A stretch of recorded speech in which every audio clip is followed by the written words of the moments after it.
Guys, welcome on into today's stream. We are looking right now at the headlines on CNBC as the Dow is down another 500 points, S&P hitting new lows on the year as the sell-off, right, continues. Okay, VIX up here over 33, not the highest we've seen this the past couple of days, actually. This was up over 35, 36-ish, I believe, last week a couple of times, so not actually like super high on the VIX. I mean, it's up there, obviously, but not as high as it's been on the VIX.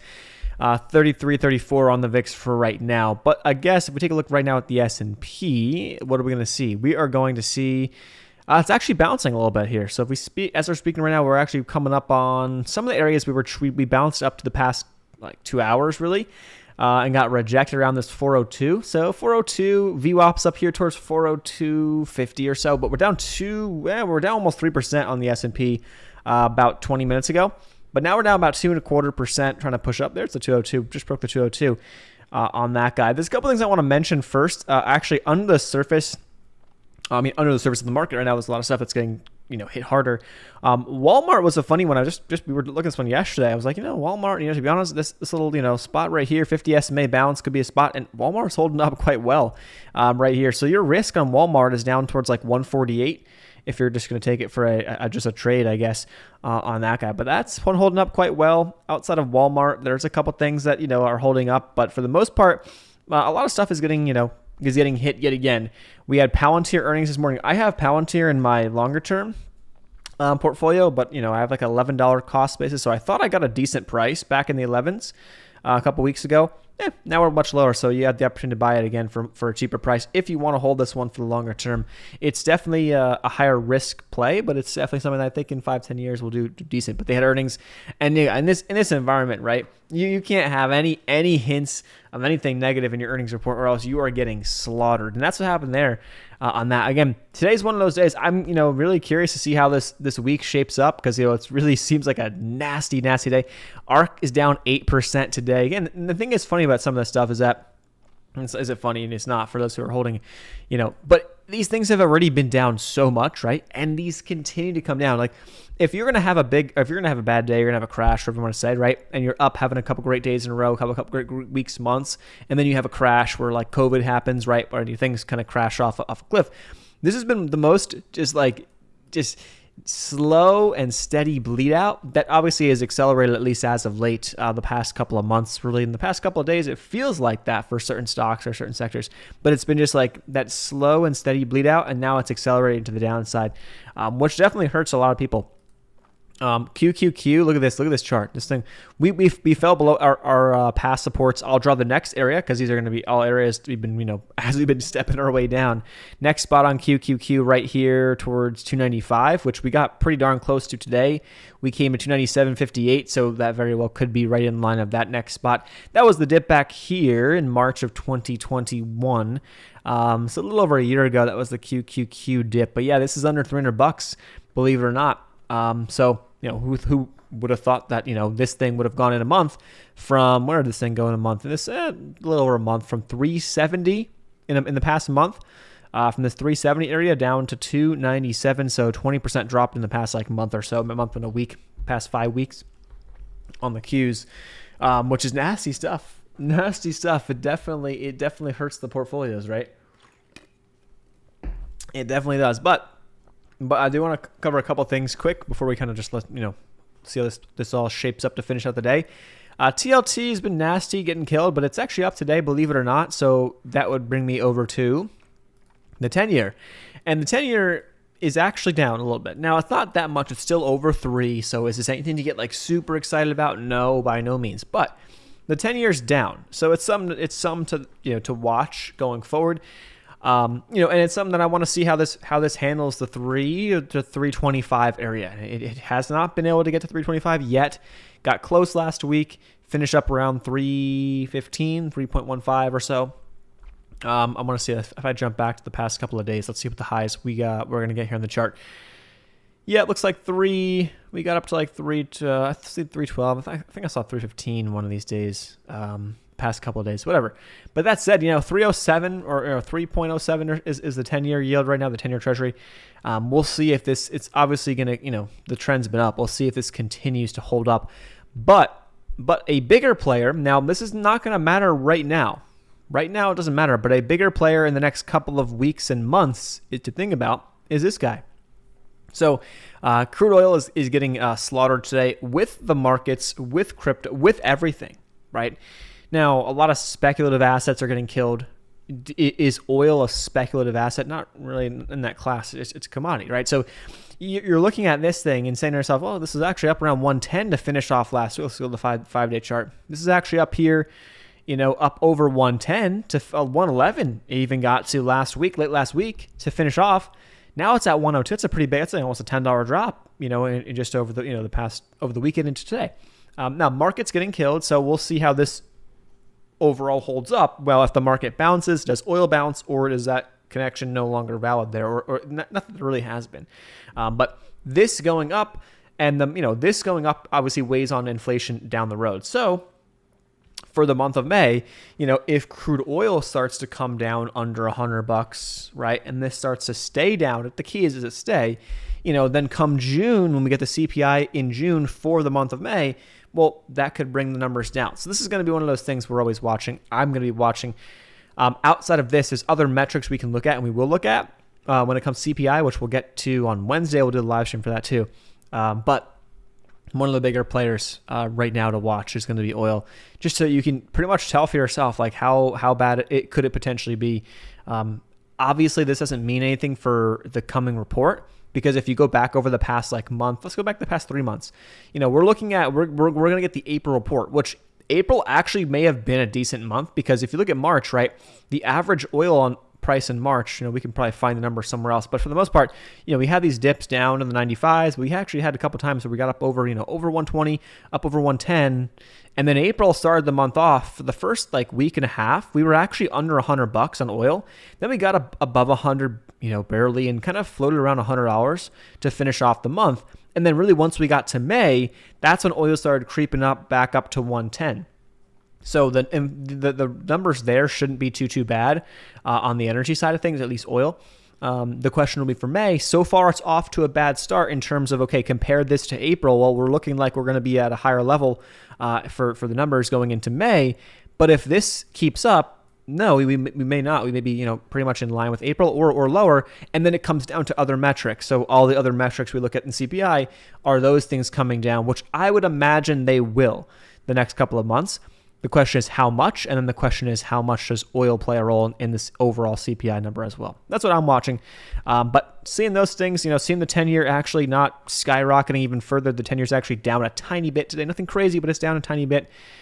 Seeing oil down a lot, down over 6%. That's just two things that I've been watching and I've been keeping up. These are two things that if they sustain themselves up over, let's say the 10-year sustains itself over 3 and gets over 325, not good. Oil sustains itself up over 110, I was saying last week, not good. But so far it hasn't happened. Again, anything can happen come Wednesday. It'll be the next, bigger catalyst for that. But those are two things I'm watching for now. Until I see a big shift, there's no reason for me to change my thoughts on the next, couple of months. So really, we'll see. Ultimately, I don't really care about what happens, tomorrow, really today. We hit 399.11 on SPY. So we dipped just below. A couple wicks. These were getting bought up all day. So all the wicks, all the attempts below 400 on SPY got bought up 3-4 times. We've actually gone below today.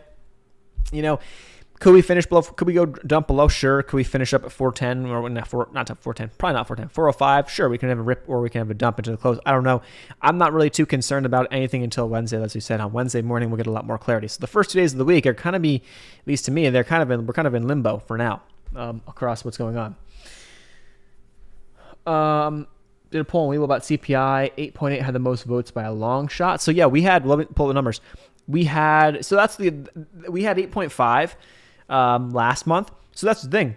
I think that even though you look at certain, analysts or whatever expectations, and this is a Bloomberg poll, they're coming in with 8.1%. So they think 8.1, we had 8.5 last month. What are we going to get? That's the question. We get an 8.8, we get a 9. That's not going to be good.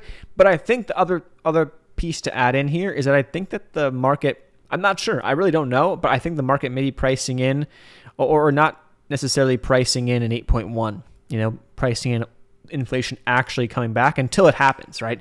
Until it happens, I feel like we're in this space where it's like, well, the Fed's been wrong this whole time. Why believe them now? Why believe that inflation's topping off? Let's be careful here. Let's see what happens. So that's going to be a huge report when we get that number. It's going to be nuts. And the reaction off that, I expect nothing short of a volatile reaction. But that's literally it. And I think last I saw, they're like an 80% chance for a 50 basis point hike based on what the market's anticipating. 50% chance for a 50 basis point hike, next hike. And then I think 20 or so, 20% chance for a 75 basis point hike in the next hike, the next Fed meeting. But the Fed has said, hey, we're not doing a 75. Only time that could get elevated, the 75 fears could get elevated, is if we do come in with like an 8.8 or, a 9, right, on the inflation numbers. Okay, so we had a 7. So let's just go back the past couple of, months. Let's just go back to October, really, when we really started ticking things up. So we had a 0.8% rise month to month, then a 0.6, then a 0.2. So things kind of slowed down a little bit into December. And that's actually funny because that's when the market topped off. December, early January, late December, markets hit their highs. So we kind of saw the inflation numbers pull back a tiny, not pull back, but slow down a little bit. Markets had a little bit of a breather, hit their highs, and then things picked back up in January. Boom, 0.5% raise again on CPI, and then a 0.4, and then a 0.6 as of the last month. Now, the last month, though, was March, right? So if we go back to, I want to pull back oil up. March, obviously, we knew that was going to be bad. I mean, if you look at oil, massive player in this, and oil goes from, pretty much finishing off the month of February around the low 90s to averaging up over $100 in March, right? So you had a pretty big move, 10+% bump month to month on that, roughly speaking, just looking at crude oil prices.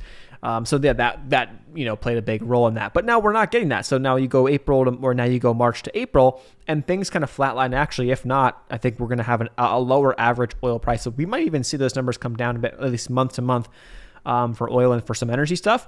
The question is, what else happens? We saw used cars topping off, but that was pretty much it. I mean, we didn't really get anything else in terms of anything else slowing down the past month for CPI. So let's see. If I jump back over to what I want to pull up, I want to pull up CPI from last month just so we can look at the number, just so we can look at some of the categories. CPI March 2022. Okay, here we go. Yes, this is what we wanted to see. Yeah. Okay, here we go. So we're going to get April on Wednesday, but here's March. So what I'm looking at, obviously the unadjusted, the 12 months is the number that we're looking at. So all items, 8.5. That's the number. This big number, I know it's not the nicest chart. It's not the easiest to see, I know. But this 8.5 is the big number everyone's looking at, okay? If we scroll down, right, you're seeing month to month, bumps to the upside across essentially everything. But look at energy. The energy space was huge, humongous push to the upside. Now, energy is going to still be up there, but we're going to see a month to month that this second to last category will be March to April. They should be down. They should be, roughly speaking, they should be down. This number is still going to look pretty big on the right-hand side. But if we scroll down, right, where did we see the only negatives? And that was commodities, less food and energy commodities, and then we saw used cars and trucks. So those are the only two negatives month to month that we saw across the CPI. So so now do we get something else that starts to look a little bit better? If you start looking at some trends, if you look at all items, or look at food items, right? Trends, food is kind of just hasn't really, shown us any signs of slowing down. It's just kind of continuously kind of pushing up and up. Beyond that, let's say food away from home has showed some signs of slowing down. We had some 0.5s, 0.8s, 0.6, 0.6, 0.7, 0.4 of them, 0.3. This may be a potential negative read next CPI because the trend has started to come down a little bit the past 2 months. Obviously, energy, whatever, we know that. Energy services, let's not worry too much about those two categories for right now because we know kind of a lot of that's going to be dependent upon oil and all that stuff, and a lot of that's been disrupted in a big way. So let's looking for other categories realistically. Utilities is kind of a mess. Can't really tell. All items less food and energy. started to slow down a little bit, but nothing like crazy, super, easy to tell. Obviously, we had this commodities less food and energy commodities. This started to pull back in a decent way the past couple of months, past 3 months. We noticed a clear trend to the downside on that. Used cars and trucks has peaked. It seems like the peak kind of came, it looks like, back in the late 2021 into early 2022 for the used car and truck market. That has been peaking. We'll see if that continues back to the downside. The next one, apparel. This was actually popping off into early 2022, and this looks like the rate of increases start to slow down a little bit. So the past 3 months, we've kind of see that from 1.1 to 0.7 to 0.6. So potentially some signal there. Outside of that, services, nothing there we can really tell. Pretty much in line. Shelter, pretty much in line. There's no clear trend there. Transportation services actually has only been up. Again, that with airlines, with higher fuel prices, that makes sense. So that's that. Medical care services has been pretty choppy, so you can't really tell either there. So that's kind of the update. So there's only a couple things, a couple categories that we may be able to kind of anticipate start to see things really kind of pulling back or start to go negative month to month. But there's not too many trends. There's not too many categories that are really trending that we can get a clear trend from. So we'll see. Maybe this month we get a better view on some of these different categories. And if we can kind of better price in a trend or better picture a trend, which we'll get. Obviously, the more data we have, and we'll see how it plays out. But that's what we're watching into Wednesday. So it'll be fun to watch, and we'll see how that shapes up.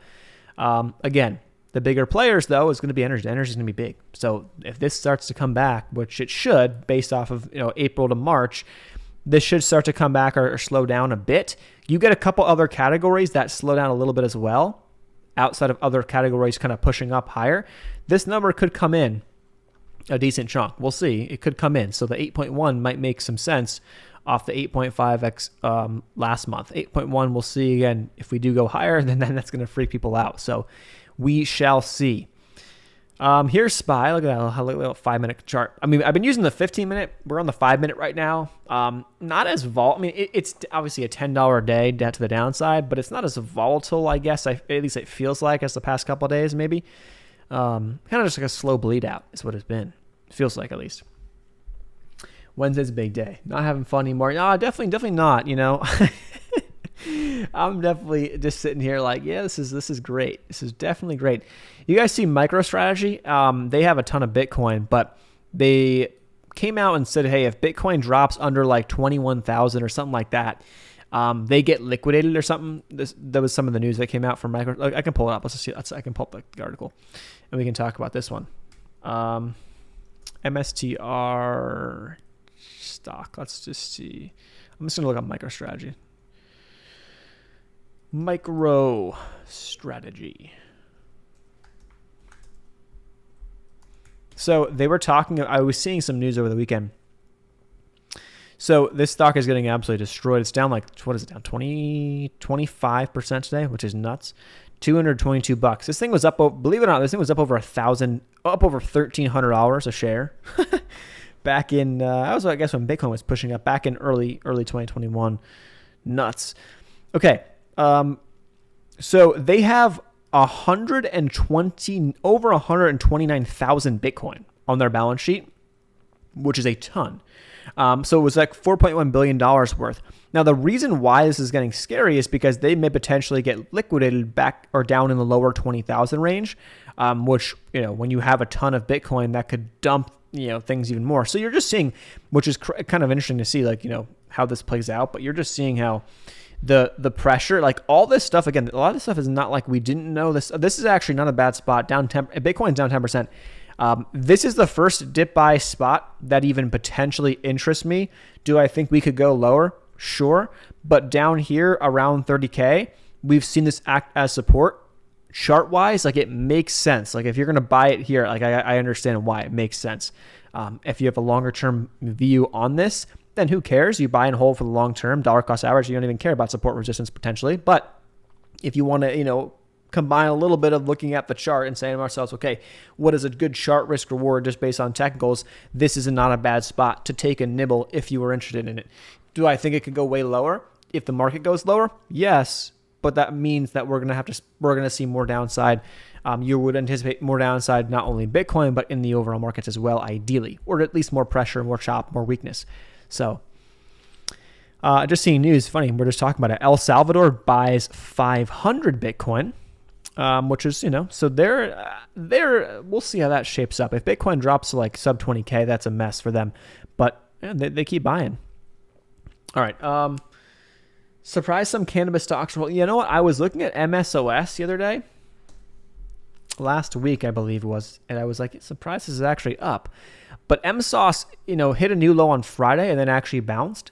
Maybe the capitulation was Friday. I don't know. But this is holding up okay. It's something maybe going on there. But these things have come down so much. I mean, the past year and a half, year and a couple months.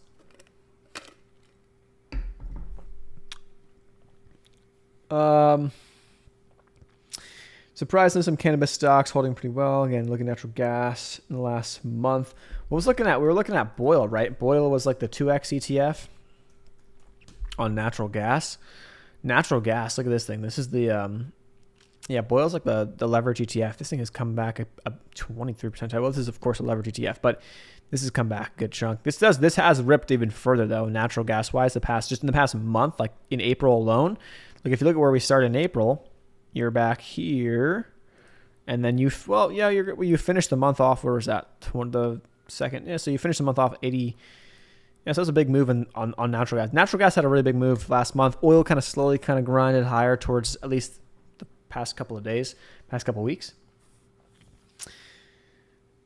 Used car prices move up. Demand is high. We'll see. We'll see what the numbers say on Wednesday. PLTR was really bad. No, you know what? Again, when you look at PLTR, you can take, if you take a short-term bet, it is what it is. This is not really the best environments for anything, any weekly options like outside of hedges or outside of just absolute lottery plays.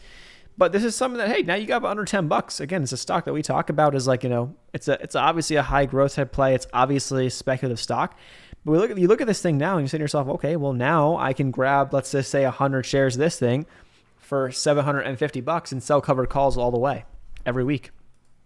I can go and sell covered calls at like $9 and make $5. It's not a lot of money, but it makes you like, $5, cash flows it, do it every single week. And if it gets taken out, it gets taken out. That's something to think about too, as we look at ARK Invest. ARK Invest.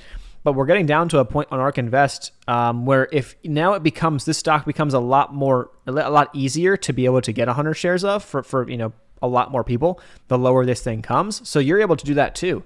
So it's going to cost you a little over $4,000, but now you can essentially go ahead and sell covered calls on ARK. So if you're buying ARK, let's say you buy 100 shares of ARK today at $42 average, sell a covered call for this week's expiration at like $50, you get paid $15. Or let's go to $48, go to $46, You sell a covered call at $46, you get paid $55 for that. Now you have an average at 42. If you get taken out at 46, do the math on where that puts you. You make yourself a nice 10+% return in a week. Pretty darn good in a longer term, portfolio potentially. Make 10% in a week. Plus your sold your covered call, make $50 plus 10% off the 4,000. Boom. If it hits, I'm fine with getting taken out for something like that in a week, right? On a play like this. So this becomes a lot more appealing as much as everyone's like, oh, ARK sucks and Cathie Wood sucks. You know what? Down at some of these valuations for some of these stocks, it's starting to make a lot more sense. Obviously, if you're down on this stuff, it hurts, but it makes a lot more sense looking at things just with fresh eyes now than it does if you're looking at things like, oh, well, I'm in from a 127 average. Like, yeah, that sucks. You feel like you're never going to get back to that, and it may take years, and maybe it never gets back there. Who knows how Cathie Wood ends up playing out? But she saw some inflows the past quarter, I believe, or the past month, past couple months. She's been seeing some net inflow into her funds, so people are buying. What does it mean with a lot more volume with them? There's a lot more volume than normal, and the stock is down. The whole market is down. The thing is, like, you'll either see stop losses getting hit. The whole market's down, so you can see stop losses getting triggered. But a lot of times, too, when it comes to volume like that, you're getting a lot more people who are trying to trade off of stuff. So, like, if you go and look at look at ARK. Look at the volume on ARK, right? This thing has been insane. But the past 3, 4, 5, 6 months, this thing has offered some good range up and down. So longs, shorts, like you can take long shares, you can take short share, like you can go whatever you want, play either direction you want. And this thing is providing great intraday range. So you can day trade ARK in like ARK's ETF with essentially unlimited size. Like you can put millions of dollars into this thing in a given day, sell that thing, be able to get out no problem, make a couple percent up or down, and you're good to like, that's what's kind of happening on some of these names. Now, when you see stuff that's seeing a lot more volume than usual to the downside, off of like breaking down supports, like, yeah, you could be seeing, people hitting stop losses. So someone's stop loss gets hit, they just market sell, or they get taken out, and then they're like, yeah, I'm moving on. You kind of see, you tend to see the volume pick up when the downside moves pick up as well, because you have a lot more panic. You have people who are potentially buying the dip, but also a lot more so you have a lot of people who are panic selling and just like, I got to get out at all costs. I don't care what happens. Let me get out. And then that triggers more stop losses as the thing falls off further and further. So that's kind of what you see when it comes down to that, plus people looking to trade off the intraday action. And the volume and the volatility intraday for just even SPY, for ARK, for any of these ETFs has been nuts. I mean, look at XBI, the biotech ETF, which by the way is getting absolutely annihilated, this thing. But big picture, we'll talk about that in a second. But look at the volume on this thing. The volume has been, since December, the volume has been massive. I mean, we've never seen volume on this on XBI, never. But the volume is the most we've ever seen, ever. But because XBI has been volatile enough for people to make money off of intraday trading, it's down 7%. It's an ETF down 7%. So you can you're not at the risk of one piece of news dropping. Like let's say you're day trading Tesla, and for all of a sudden, right, Elon Musk tweets something, or something happens, some news breaks on Tesla. Well, you're screwed, right? Even if you're in with shares, like you could be potentially screwed. Your trade could go the opposite way in a second. Playing the ETFs, playing the overall market, you have so much more diversification. But when you're getting this volatility or these bigger moves, it allows you to say, well, you know what, I might as well just trade this. It limits my risk, but if I'm predicting the correct move, I'm going to be there for a big move up or down. I'm going to make a lot of money. So that's the incentive to some of these things that are, seeing a ton of volume or these crazy volatile swings, right? A lot of incentive. I mean, this thing, XBI down under 7.5% today. So we talked about, I think on yesterday, we talked about how we, in the past, since like the year 2000, the chart goes back to from Bloomberg, we are right now looking at the most stocks trading their market cap under their current cash position on their balance sheet, so below cash value, the most stocks we've ever seen since the year 2000 in the biotech space, which is nuts. And it's not even close. We're like 5x higher than the highest we've seen over the past like 2 decades, which is nuts to me, which is why I look at this chart and I'm saying to myself, sure, this thing has been getting killed. So when the market's down, go here and you can play puts and you can do very, very well, because this thing is showing no signs of strength at all. It's just absolute destruction in this market, in these conditions. But the risk reward, big picture, outside of an intraday or intra week, looking at that big picture, you look at this thing and you start, this is an ETF. It's not just an individual stock. It's an ETF. We're looking at right down into the levels we haven't seen since the dip back in the pandemic. And then since prior to that, since 2018, both of which, had nice rallies after that. And the 2020 rally obviously was nuts into 2021. But again, the risk reward on this, either just for taking shares and forgetting about it for the next, 6+ months, or taking options and giving yourself 6+ months of time, the risk reward starts to get really nice, in my view, down here on the long side. And I wouldn't be looking to play anything longer term on the short side right now, outside of playing either for hedges or for intraday. It's weak, I want to hedge myself, or it's weak, I'm going to go play the weakness. Let me go find what's been weak and let me go hammer that, right? So that's been what's going on the XBI front, biotech front, and it's been working to the downside, at least for now. But it will work until it doesn't work, and that when that eventually flips, there'll be people who are like, well, this is going to go down even further. And just like anything else, right? SPY, everyone's saying, oh, well, now SPY is going to 350. Like, okay, sure. All right. And when SPY starts bouncing back, well, it'll start being the exact thing. The question is, what do? Everyone is super bullish now or bearish now. Do you on the bounce back? Do you double down, or do you go back long and then get chopped around? We'll see. It's going to be fun to see how the next few months play out. Realistically, it could be more so the next couple of weeks. Really, I think a lot will be figured out in the next couple of weeks. But the next couple of months, bigger picture, right? Does this slight dip below 400. Does this end up being a quick dip and we bounce back, or are we going to go lower? So we're looking like we're potentially going to go for a new low of the day here into the end. Look at this. But look at the overall, the whole day. SPY just weak. It got above VWAP a couple times, but again, this latest push against VWAP couldn't break above and back to the downside. New lows almost coming in. So it's been the story. Now we've actually, every dip below 400 has been fairly quickly bought up. We'll see if this happens again, or if we end up staying below and closing under 400 to finish off the day. We shall see. The thing is, again, when it comes down to like looking at your individual experience, the Nissan Altima, I understand like the market's still insane.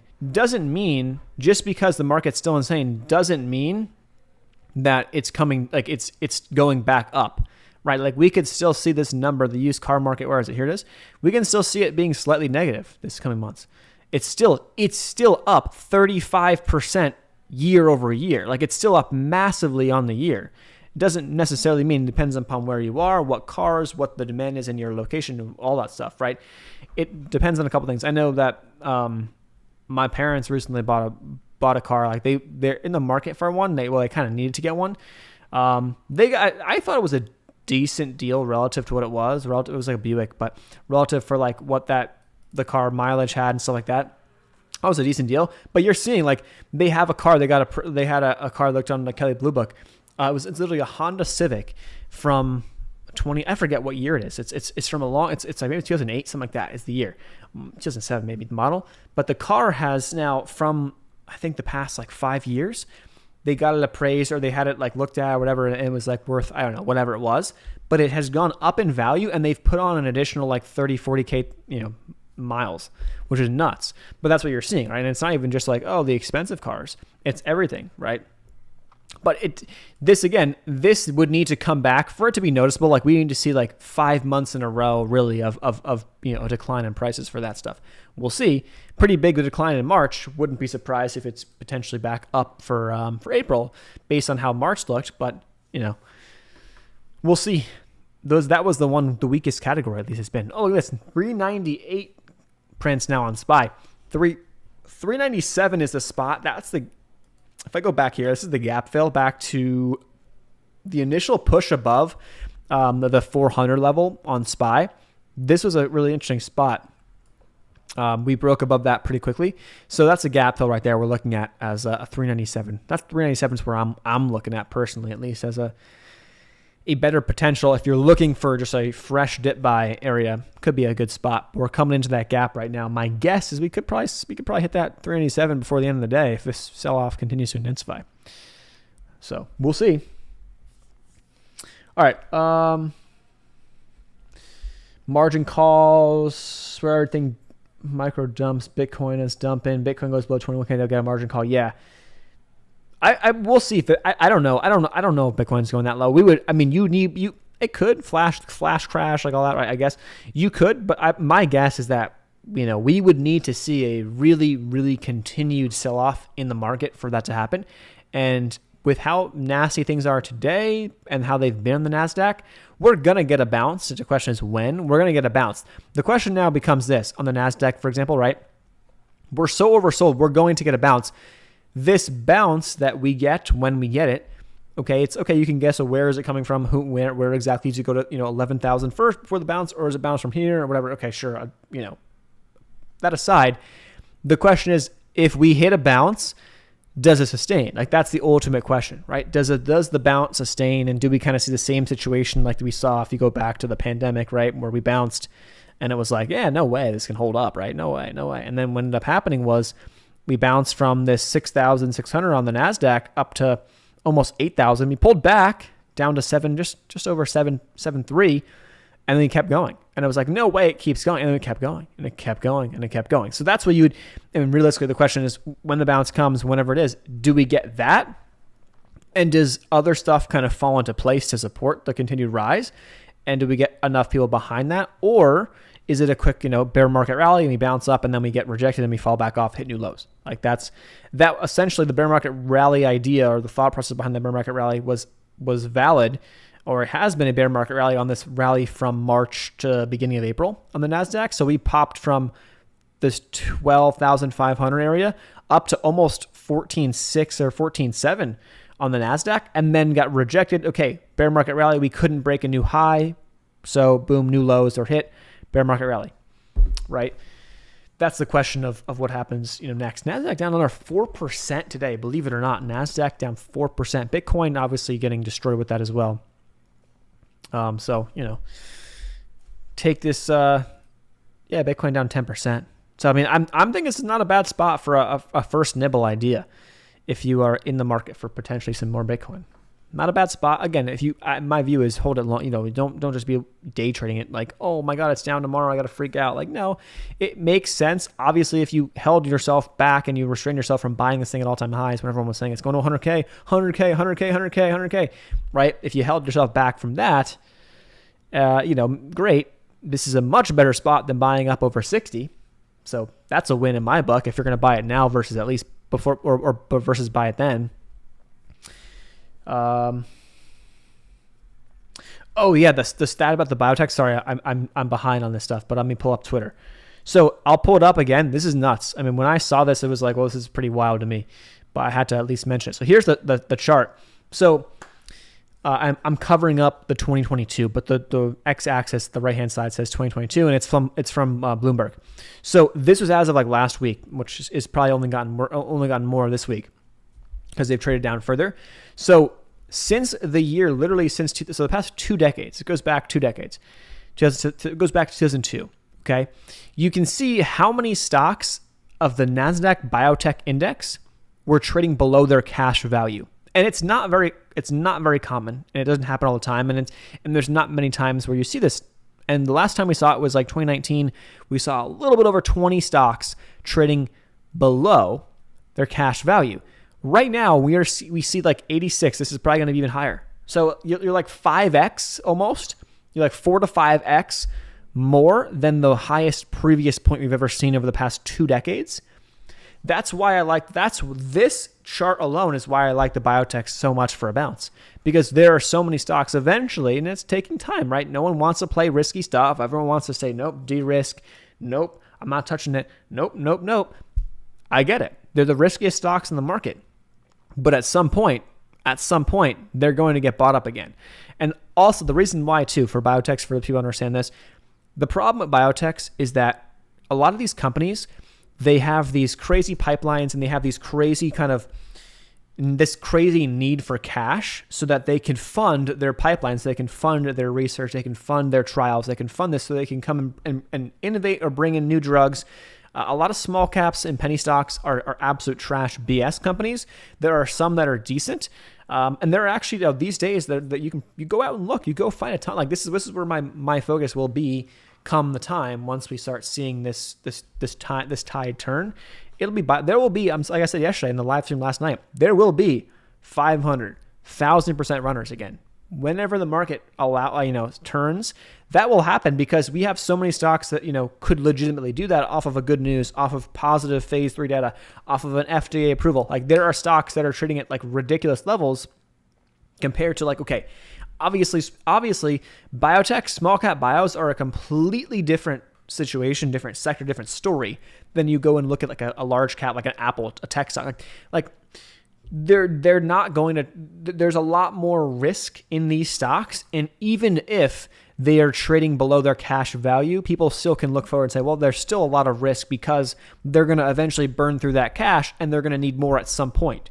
And if they do that and they can't come up with a product and bring that product to the market and make money off that product or sell it or whatever, or get bought out, then why would I want to hold that thing? So that's what they're the most speculative. They can go on crazy runs, the hype, and then they have the massive backside as well when they raise capital, offerings, dilutions, all that stuff, if they're low on cash. But holding stocks or buying companies that are high in cash, you completely, not completely eliminate, but you significantly lower the threat for an offering. And a lot of stocks over the past year and a half did a good job of that because they saw this crazy runs.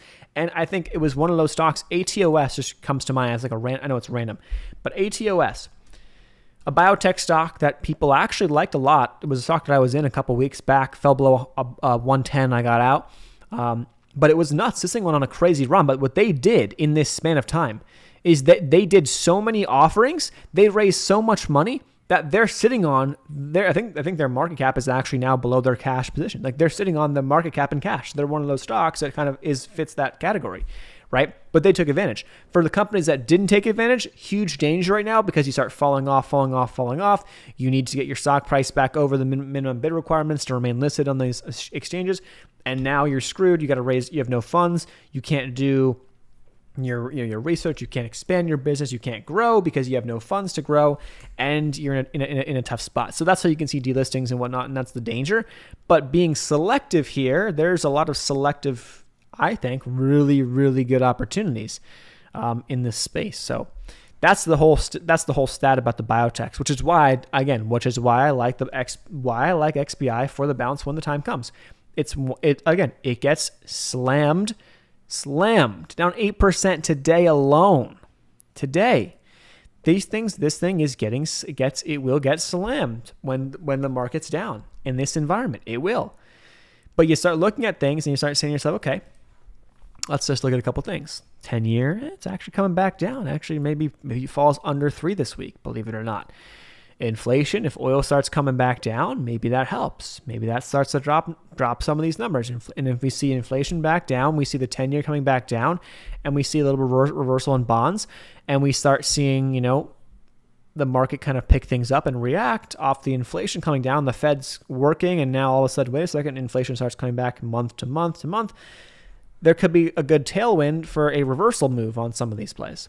And this is going to be one that, especially with some of the valuations or where these stocks are trading, a very good spot. So again, you need the market to come back and people to feel good about taking risks. Okay. But when they do feel good about taking risks, which is anyone's guess to when that happens, I have no idea when it's going to happen. It could happen next week. It could happen after Wednesday. It could happen in 6 months. It could happen next year. I don't know. That's anyone's guess.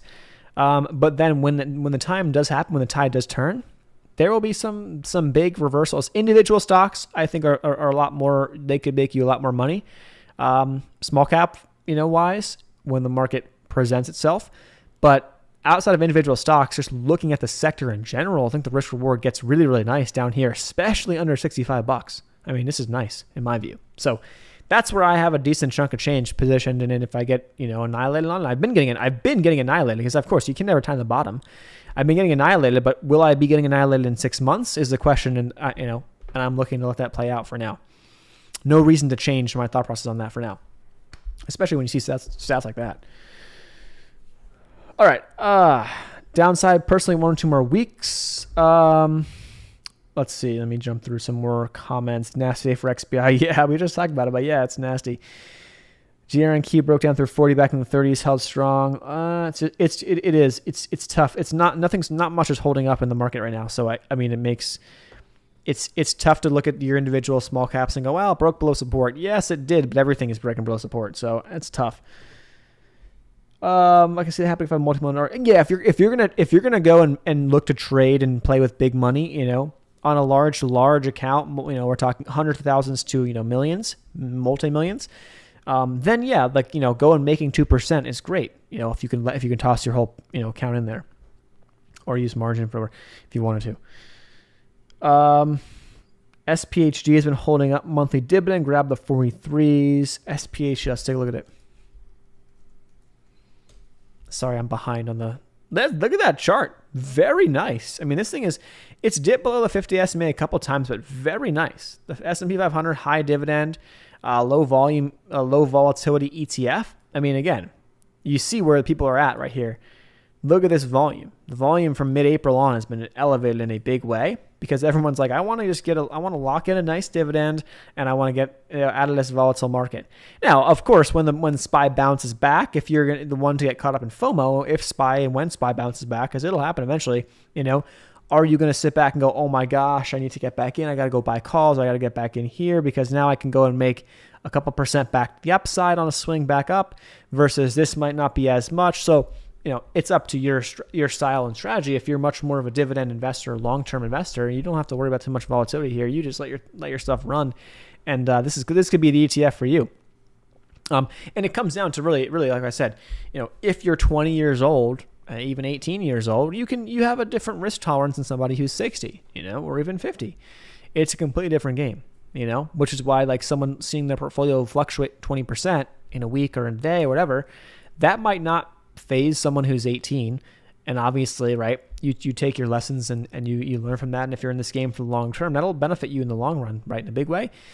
And I think it's going to be huge for me too. And the Webull portfolio has been getting just absolutely slaughtered. But it's, again, we're looking at, like we just said, literally in my lifetime, okay, I'm 23, I bet you 24.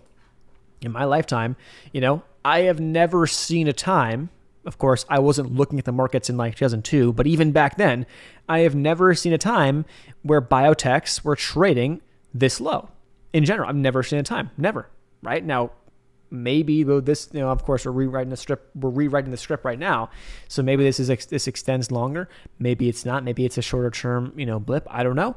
But I'm looking at this and saying to myself, I've just never seen this. So it's a great experience, right? To see whatever happens from the next 6 months, you're going to have this experience for if it happens in 2-3 decades from now. It sounds crazy, but you're going to remember this. Like if you're young, you're going to remember this and say to yourself, well, now here's what happened last time. I don't know what's going to happen this time, but at least I now have all this data to go off of what happened last time and what I did, what I didn't do, where I lost, where I won. So that's keeping, of course, journals and keeping it, not that you have to like write down every day, like no, but you're going to have logs. You can go back into your, obviously you could probably go back to your portfolios, years and years down the line and see what happened and see what you were doing and check in on your logs and see, what stocks you were trading, what your portfolio was looking like and your P&L and all that stuff, which is cool.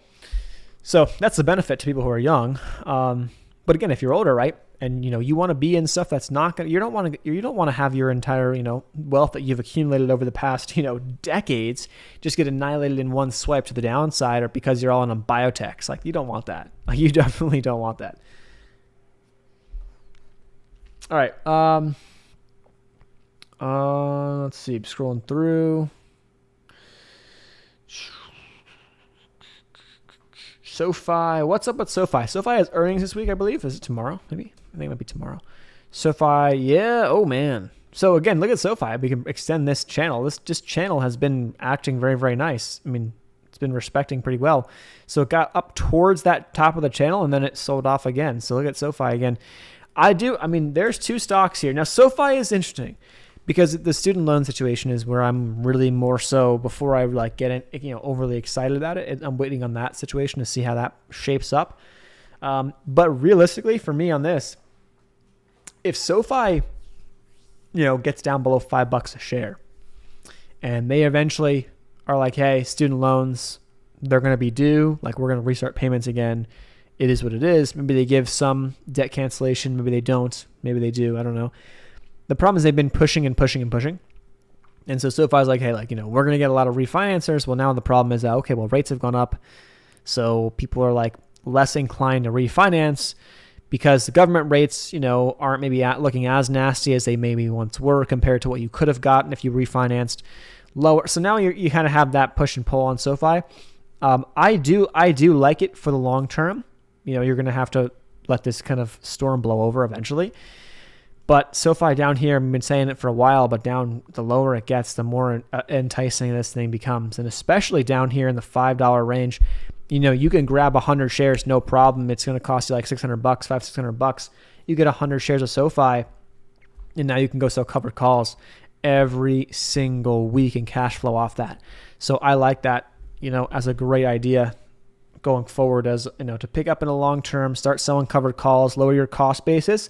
And then, you get taken out. Great, you get taken out maybe on some, let's say you buy 500 shares of SoFi, right?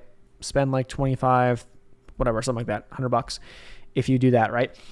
Okay, well now I can go ahead and let's say I want to go sell. I don't want to, risk selling all of my possession. I want to go in and I want to go sell 300, or 3 covered calls a week. So I'm going to risk off that 500 shares, if it gets taken out, I risk losing 300 shares of SoFi, even though when I say I risk losing it, I will still get taken out for a gain, for a profit, because it's where I sell my covered call, whatever strike price I sell it at. So there's that.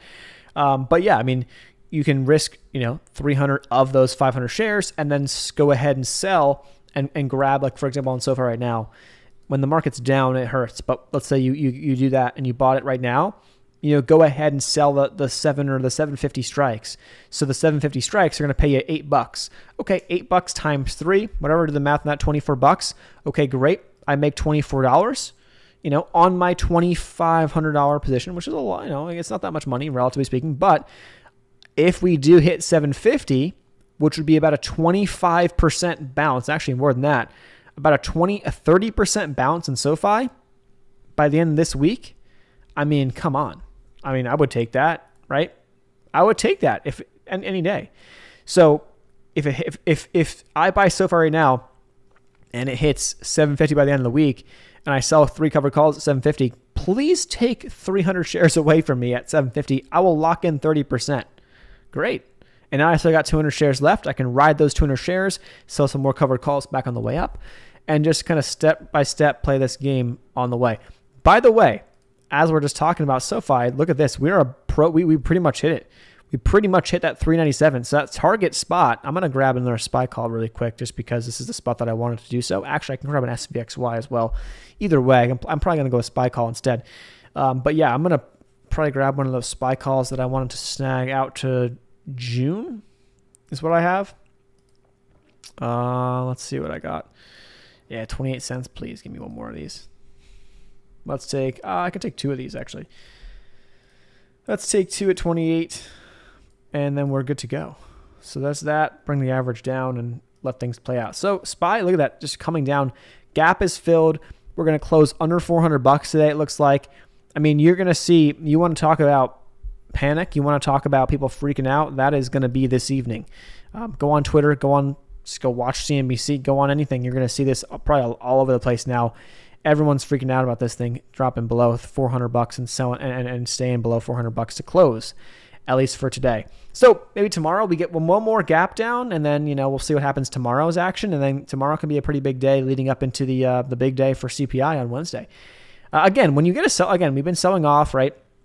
But when you get a sell off like this, and in my view, a lot of this sell off has really come after the Fed spoke on Wednesday of last week. Which, by the way, if you go back, it was just Wednesday afternoon of last week that we were sitting here at 429 on SPY.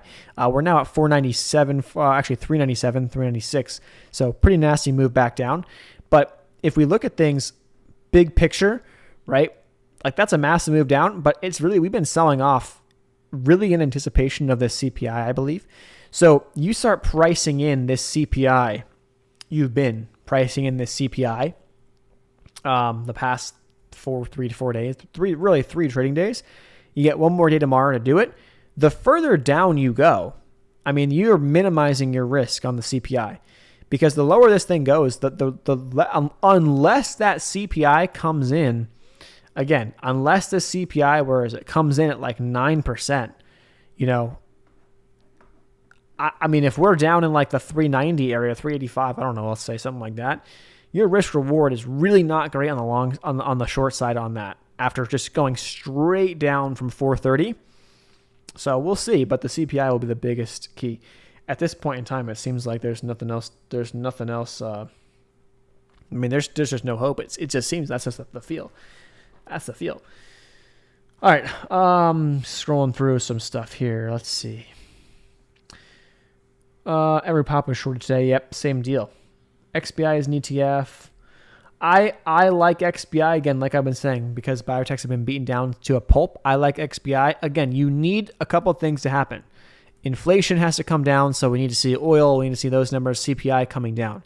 And then we got to see the 10-year, and we got to see bonds reversing. So we want to see the 10-year coming back under 3. You want to see bonds in general. That whole market needs to start to kind of reverse. If those things happen and CPI starts to come down, then maybe, just maybe, you start seeing people get a little bit more interested in riskier assets. And when that risk tolerance comes back, that's where you can start seeing that. So it's not like a next week. It's like, if you're going to buy that type of stuff, you have to have a bigger picture thesis on it. And that's what I have. So we shall see. But that's what I'm looking at for, and everything, and we've seen the market, everything could change so fast. I mean, you could be looking this week and we're saying to ourselves, sell everything. And then next week you can be saying, buy every single dip. We're going back to the moon. Like that's just the market. It's been like that. And we could be back at 445, by the end of, May. I don't know. Or we could be at like 345 for all we know at this pace. All right, let's see. Everything is break. I mean, again, you have a 4.5% down day on the NASDAQ, 2% Dow, 3.5% on the S&P. Everything's breaking supports. And so you can't, I'm not even looking at I'm literally not even looking at any stuff and saying to myself, oh, well, this broke support. Like, it did. I guarantee you can look around and find a million of those. You've seen a million of that. You're looking at, for me right now, you get to capitulation type moves like this. We're seeing just continuous downside and no one cares about support, any of that stuff, which is fine. It's part of how things work. It's part of the markets. I'm looking at things like the 10-year. I'm looking at oil. I'm looking at CPI. So there's the three things that I'm looking at, which we'll get CPI on Wednesday. We'll see how the 10-year, how oil, all that stuff reacts into that. The VIX is up a lot, is elevated a lot, but I'm looking at all those things for now. In the meantime, can I grab more of these things? I'm gonna grab more of these, because right now you kind of have just we have 3 minutes to go until the market closes. We just have a wild west, and no one wants to touch anything, it seems like. So stop losses get hit. That's just the name of the game. Stop losses get hit. I got 3 of those SVXY. So I grabbed another SVXY call, which just means volatility comes back, and I'm betting on volatility coming down. I had some of those last week, sold some. Grab one more of those because we're kind of spiking volatility a little bit. So that's just how I do it. A little bit on those, but not huge position sizes on those. Again, when we're just looking at smaller or shorter term expirations, not a big position size. Let's see. Fed keeps letting the short. Yeah, no, that's part of the thing too. The algos are all out. All the algos are not coming back bullish at all. QQQ is flushing, hopped in, but 397 on SPY. Yes, that was what we hit, 396.50 actually, and we've been bouncing a little bit. So if you were to, let's just say, day trade that 397 bounce area, we're getting it. I mean, it just so happened to be in the past 10 minutes. It's too, very short term. Would you want to hold overnight? I don't know. Probably not, given the current market conditions. Looking at this, I really like this spot for the dip buy for potentially, a shorter term bounce, maybe a bit more than a shorter term bounce. We'll see. I really like it. We'll see if it ends up holding up, because again, panic sell under 400, which traps some people who are going short. Also fill the gap right here back to April of last year when we initially broke over $400. So you fill the gap, and then you get some panic sells, you trap some shorts. I think that could be a good spot, at least in the short term, for a little squeeze back up, pop up, relief rally type move. CPI gives us the continuation. Either we go up or we go down off of CPI. That will be what tells us what happens, essentially. Why would you buy SoFi stock? Keeps dropping. No, you're not gonna make what you're losing at this pace of drop. But you're looking at SoFi and you're saying to yourself, do I want to own SoFi in 5? Do I think SoFi will be growing in 5 to 10 years? So I want to own SoFi for the next 5 to 10 years. You're not looking at it saying to yourself, oh my gosh, it's a trade for this week or whatever. It's going down so much. Eventually, it's not going to be the case. And just like it goes down, we've seen it go up. So eventually, the tide will flip. It just becomes the market conditions that allow for that to happen or not, right? Do we eventually start seeing a risk-on approach again? Does that happen sooner rather than later? It's up to your time horizon. If you're going to buy SoFi stock and you're worried about SoFi stock drop in the next 2 days, then maybe that's not worth buying it. But if you're looking at SoFi now and saying to yourself, okay, well, SoFi right now in the 5-6 range looks actually really, really appealing to me. But in 5-10 years, I'm going to check my check back in, and do I see SoFi, slowing down? And with student loans, we'll see how that shapes up. If you're going to bet on Biden canceling all student loans, that's not going to be good for SoFi. But if Biden doesn't cancel all student loans, which I don't think he's going to cancel all student loans, if he doesn't, and that repayment eventually comes, eventually they're going to have a lot of people refinancing. They're going to have a lot of people kind of consolidating their debt with them. They're going to get a lot more business. It's going to come. The question is when. So you have all that stuff riding on, SoFi for now. But in the process, you can, if it does keep dumping, well, by selling the covered calls, you are getting your average down. So if you want to buy SoFi and you're like, well, I'm willing to buy SoFi right now and hold it for the next 5 years anyway, the covered calls are just added on top, right? They're just added cash flow on top of that to add, bring your average down and to make you a few extra bucks, while you're suffering through what potentially could continue to the downside, but at some point that will end. Metamaterials has held strong all day. Yeah, that is a good sign. But again, I don't know how much volume they've been seeing. They're actually, this has been controlled by an algo, so they actually got a little more volume than last week. There's not too much volume. Big picture, 2 million shares a day is not bad. 4 million shares traded today. Okay. So that's kind of doing its thing. We'll see. That's a good sign. It's holding up, but doesn't. I mean, let's see how the next couple of days shape up. Okay, so we closed up the day here on SPY 398.24, balanced at that 397 area so far for now. And we'll see if that ends up holding or not. But finishes the day down $13. Okay, on the S&P on SPY, down $13, down over 3%. The Nasdaq finishes the day at 11,623, down almost 4.5% on the day. It was down about 4.5% after a little slight bounce into the close.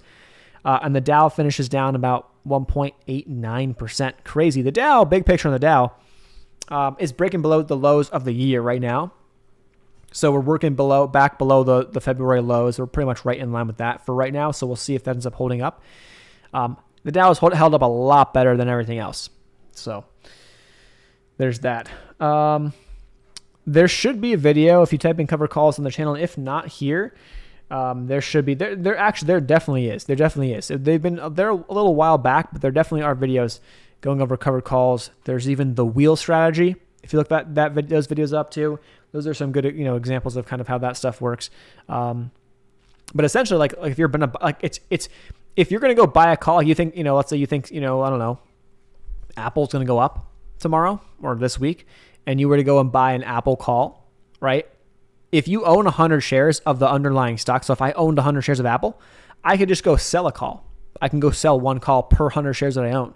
So whatever the call, let's say it costs $2, like I go to Apple's option chain and I say, okay, well, I want to go and I want to sell, or, if I was going to just bang on Apple to go up, I would go and say, I'm going to go buy the Apple 155 calls for this week. They're going to cost me $2, $200 per contract, net out of my pocket, out of my account.